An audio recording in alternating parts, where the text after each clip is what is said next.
Today on Encore, Turkey's most famous author, Orhan Pamuk. Winner of the Nobel Prize in Literature in 2006, his books have been translated into more than 60 languages. Not just a writer, but a social commentator, he once faced prison for speaking of his country's role in the Armenian genocide. We met him in Paris as he's promoting director Grandje's film Innocence of Memories, based on his own novel, The Museum of Innocence. A city, Orhan Pamuk once told me, will be a museum for our memories if we live in it long enough. Orhan Pamuk, hello. Hello, very pleased to be here. Thank you for being with us and welcome to Paris. It's always nice to be in Paris, coming from Istanbul with lots of drama and political problems. You divide your time between Turkey, the United States and Europe, and though you don't speak the language, you do have a very special relationship with French culture.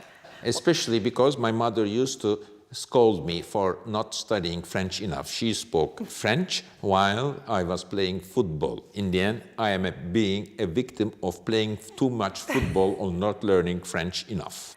What do you like about France? Well, don't forget that French culture was a model for the non-European world. For the Ottomans and Turks, the first model for 300 years was the Iranian culture. Then we switched to Westernization, and the model was France, culturally, politically, structurally, like many other nations from France, of course. You're here for the presentation of the movie Innocence of Memories, inspired by your book, The Museum of Innocence. It's a multi-layered project which dates back at least 10 years. It started with a museum, a book. Can you tell us a bit more? Museum of Innocence is a novel that I published in 2008, and it's also published here by Gallimard. And a museum that I opened in 2012. The landscapes, the pictures, photos, the films that are mentioned and talked about in the novel is exhibited in the museum. The novel, Museum of Innocence, is a love story chronicling the obsessions, the logic, the thinkings, the sentiments of a middle class, upper middle class Istanbul bourgeois who deeply falls in love, in fact, infatuated by his love of his twice removed cousin, who comes from the poor branch of the family. Thus, the novel thinks about what happens to us when we fall in love, especially in a Muslim country. There is always a story to tell. I was looking out of the window when I saw this crow. I was crying while I washed my hands in this sink. A boza seller walked down the street while I was listening to this radio. I thought of her while I looked at this ship. I was in love with her when I picked up this cigarette butt. Then there was another cigarette.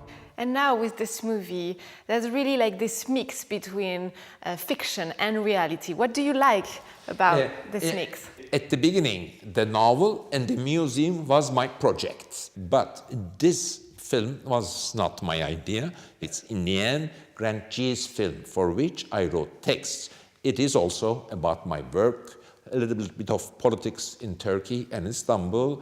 Museum of Innocence, my novel, takes between 1974 and at the end of 20th century, while Grandje's Innocence of Memories pays attention to today's Istanbul, showing us the chemistry of intermingling of old, nostalgic, melancholic Istanbul and new Istanbul of AKP, high-rises, new developments, destruction of old buildings, and change of atmosphere in the town.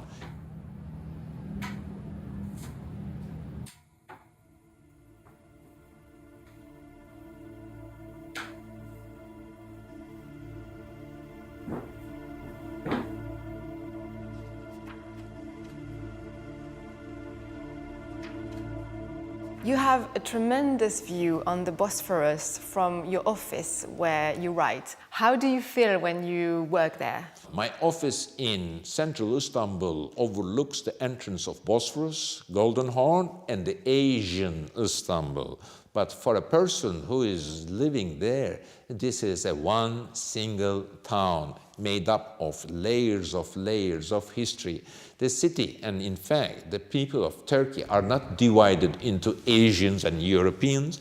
The sentiment of belonging to Asia, tradition, call it Islam or whatever, the old culture, and the sentiment to embrace Europe, be more democratic, free, open, liberal, are most of the time in the hearts of every single citizen in Turkey, depending on the character. Sometimes this is stronger, sometimes that is stronger.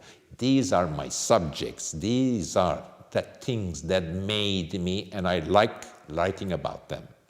You always said that you could combine those two identities, Asian and Western.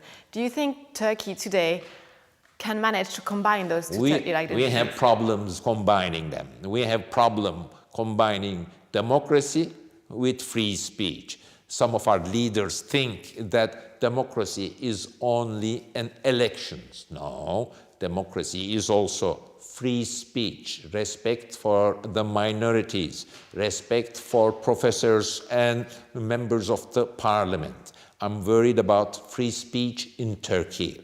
The government is increasingly curtailing, suppressing especially journalistic criticism that is coming. Do you think things are getting worse in your country? Personally, as you see, I'm in Paris and smiling and happy and survived. But socially, yes, the screws are tightening and tightening. Turkish government should pay attention to free speech. Curtailing of journalistic freedoms is not acceptable.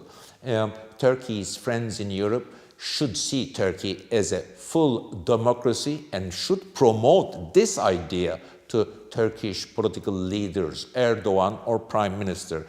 You've always been a strong supporter of Turkey joining the European Union. Do you think it's still a good idea? It is a good idea, but it's not a current or dominating idea, unfortunately, anymore, because Europe went inwards with its own problems of Europe and immigration. Europe is turning a blind eye to Turkish democracy, paying more attention that Turkey is giving the role of filtering the immigrants. I would be much happier if leaders of Europe, as they handshake with Turkish Prime Minister or Turkish President, they talk more about democracy, less about giving the role of a filter to Turks. We can see here today in this interview, you're like always drawn back to politics, even if it's sometimes against your will.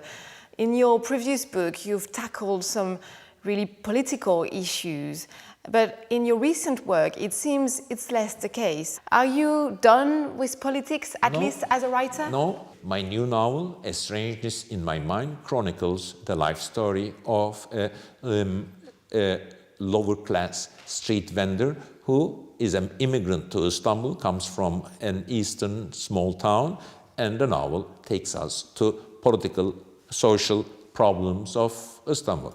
I, many times, said that my novels would be more feministic in future because more and more I see that political problems are focusing on women in Turkey, whether it's headscarf, as I wrote in Snow, or whether it's love, as I wrote in Museum of Innocence, or whether it's a culture of marriage and pushing the woman inside the kitchen, as I wrote in Strangers in My Mind.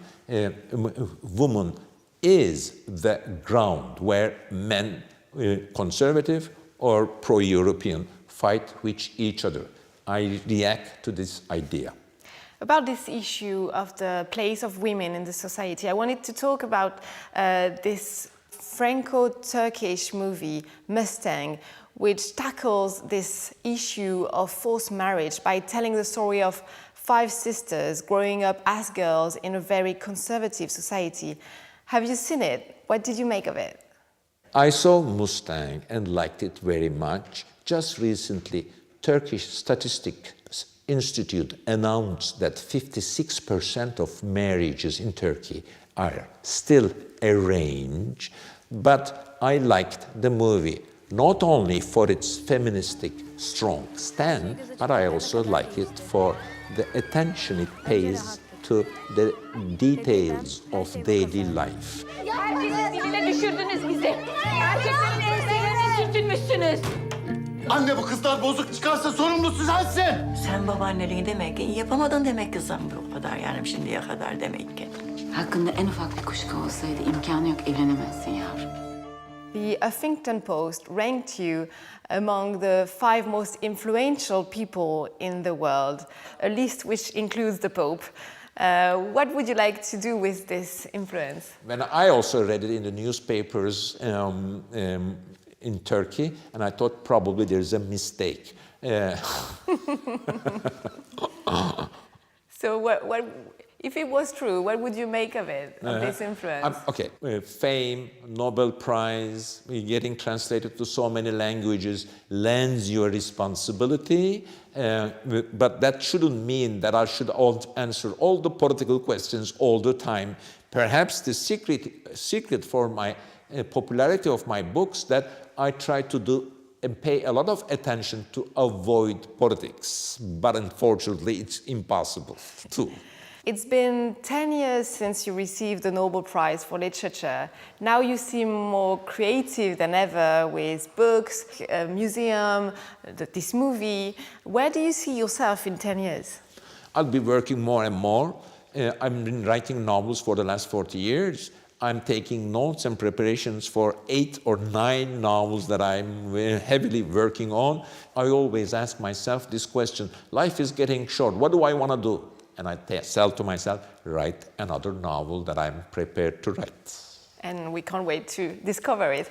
Thank you so much, Orhan Pamuk. It was lovely talking to you. Thank you so much. It was a joy to talk to you. Thank you.